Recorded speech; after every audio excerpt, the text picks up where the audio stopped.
JEE यानी कि joint entrance exam engineering entrance का वो एग्जाम है जिसके बारे में हर कोई बात करता है और हर कोई इसका हिस्सा भी बनना चाहता है। अगर आप अपने आसपास देखते होंगे ना, तो हर बच्चे का यही टारगेट होता है कि अगर उनको इंजीनियरिंग करनी है तो जेईई एग्जाम देना होगा।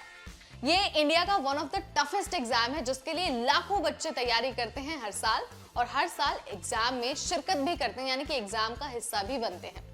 मेहनत के दम पे बहुत सारे बच्चे जेईई मेन का एग्जाम जो है वो निकाल लेते हैं और उसके बाद जेईई एडवांस में पार्टिसिपेट भी कर लेते हैं। लेकिन अनफॉर्चुनेटली हर कोई जेईई एडवांस का एग्जाम क्लियर नहीं कर पाता। जब जेईई एडवांस क्लियर नहीं होता तो बहुत सारे बच्चे हताश हो जाते हैं, निराश हो जाते हैं और उन्हें लगता है कि अब तो सब कुछ खत्म हो गया, अब उन्हें हर चीज जीरो से शुरू करनी होगी। लेकिन लेट मी टेल यू, ऐसा बिल्कुल भी नहीं है। आप अगर जेईई एडवांस क्लियर नहीं कर पाए तो भी आप जेईई मेन के स्कोर के आधार पर भी बेहतरीन इंजीनियरिंग कॉलेज में एडमिशन ले सकते हैं और वहां के जो टॉप स्ट्रीम्स है ना उसका हिस्सा बन सकते हैं। लेकिन कैसे बन सकते हैं और क्या इसका पूरा प्रोसेस होता है, चलिए आपको बहुत इजी लैंग्वेज में समझा देते हैं, ताकि अगर आप फ्यूचर में जेईई का जो एग्जाम चाहे मेन हो चाहे एडवांस हो देने वाले हैं ना, तो आपके सामने सारी चीजें बहुत क्लियर हो।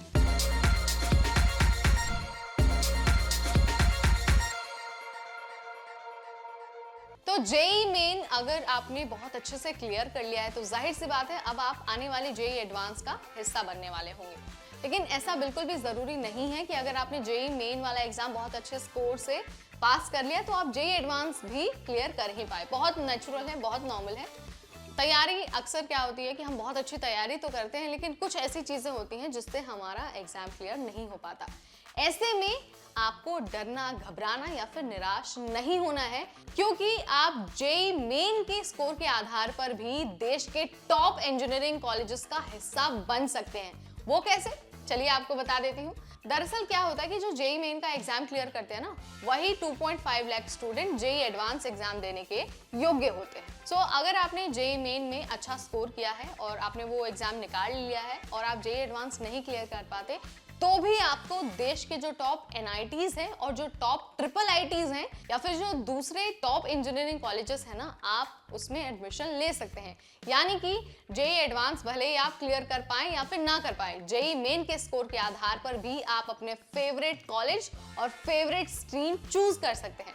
हालांकि अगर आपको आईआईटीज में एडमिशन लेना है ना, तो आपको जेईई एडवांस जो एग्जाम है वो एनी हाउ क्लियर करना होगा। सो फंडा सिंपल है, अगर आप जेईई मेन भी बहुत अच्छे से क्लियर कर लेते हैं ना, तो भी आप एनआईटीज और ट्रिपल आईटीज का और दूसरे इंजीनियरिंग कॉलेज का हिस्सा बन सकते हैं। बट अगर आपको आईआईटीज में एडमिशन लेना है तो आपको जम के मेहनत करनी होगी और उसके बाद जेईई एडवांस का एग्जाम क्लियर करना होगा।